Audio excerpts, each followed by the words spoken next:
এই যে আগের সরকার থাকতো ধমকাতো, আমরা তো ধর্ম পালনে কাউকে বাধা দিইনি। ওরা তো বলেছিল যে বিজেপি এলে মুসলমানদের তাড়িয়ে দেবে, নামাজ পড়তে পারবে না, ভদ্র থাকবেন, আইন মেনে চলবেন, ডিজে থেকে দূরে থাকবেন।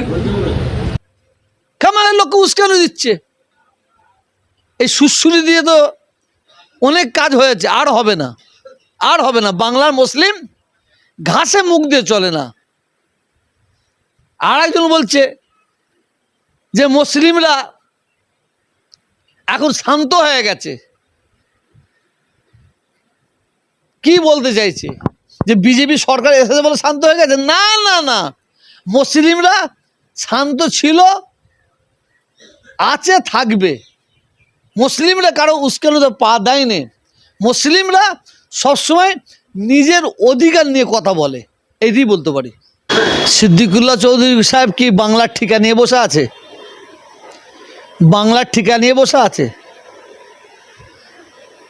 100 বছরের ওপরে যে মসজিদটা এয়ারপোর্টের মাঝে আছে, সেই মসজিদটা সরানো হবে না? হবে না।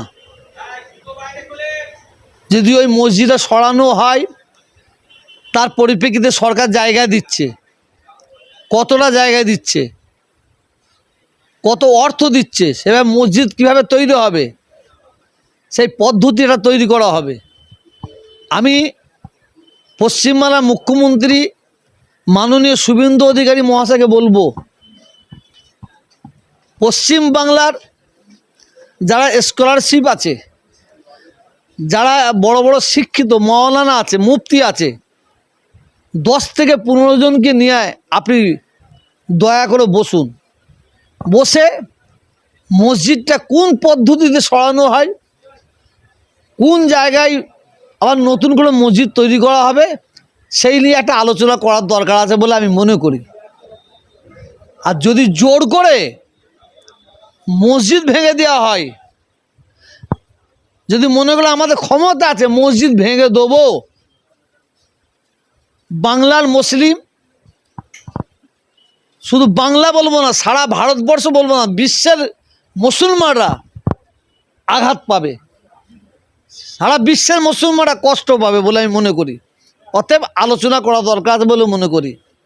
সিদ্দিকুল্লাহ চৌধুরী সাহেবকে বলছি, আপনি বললেন 1 কোটি মুসলমান তারা কালো ব্যাচ পড়বে। 100টা পড়েছে তো, 100 জন পড়েছে তো, কেন আপনি এই ধরনের উস্কানি দিচ্ছেন?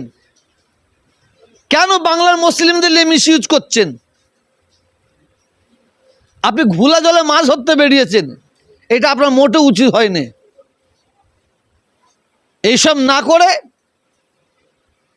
পশ্চিমবাংলার সরকারের সঙ্গে আলোচনা করে কোন পদ্ধতিতে মসজিদে সরানো হবে কি সরানো হবে না, সেই বিষয় নিয়ে মুখ্যমন্ত্রীর সঙ্গে আলোচনা করার দরকার আছে বলে মনে করি। এই যে আপনি আজকে গেলেন বাঁকড়া, ওখানে মসজিদের সামনে হাজির হলেন, কেন ব্যাক করলেন? কিসের জন্য ব্যাক করলেন? আপনি গেলেন কেন আর ব্যাক করলেন কেন? আপনি তো মুসলমানদের আজকে জুম্মার দিনে সারা বাংলার মুসলমানদের ছোট করলেন বলে মনে করি।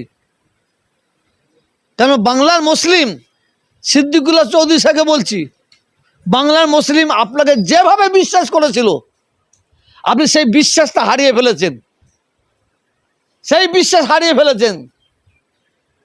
মুখে বলে দেবেন 1 কোটি মুসলিম কালো ব্যাচ পড়েছে, আপনি 100টা কালো ব্যাচ পড়েছে দেখেন তো, কেন পড়েনি?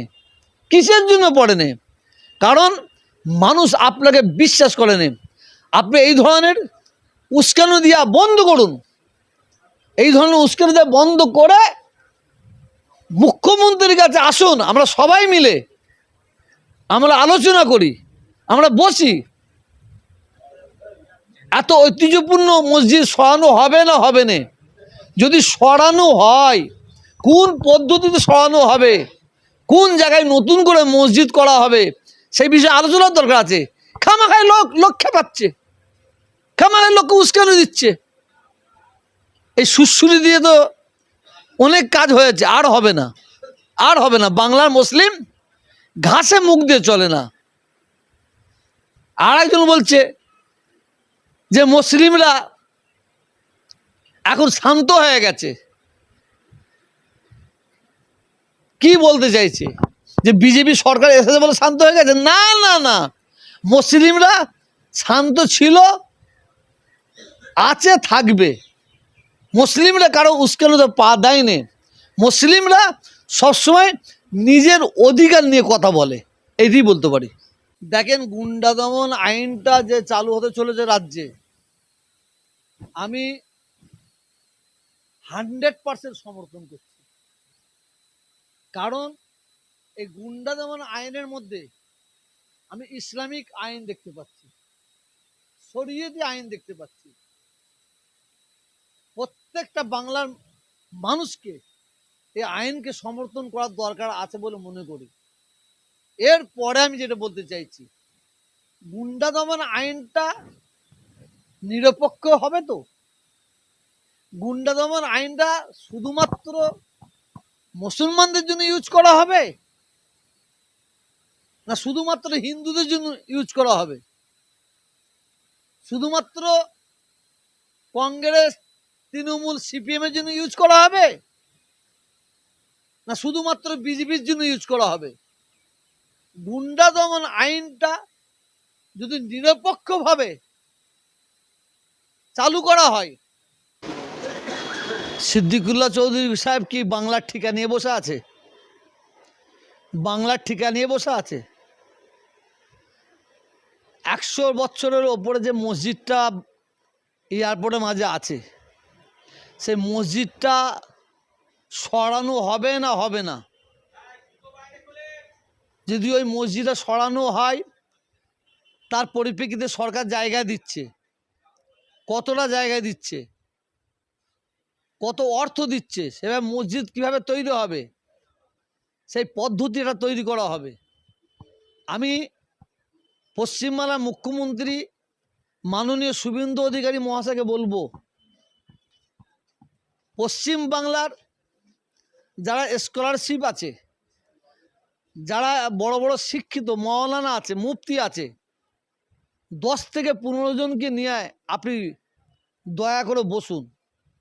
বসে মসজিদটা কোন পদ্ধতিতে সরানো হয়, কোন জায়গায় আবার নতুন করে মসজিদ তৈরি করা হবে, সেই নিয়ে একটা আলোচনা করার দরকার আছে বলে আমি মনে করি।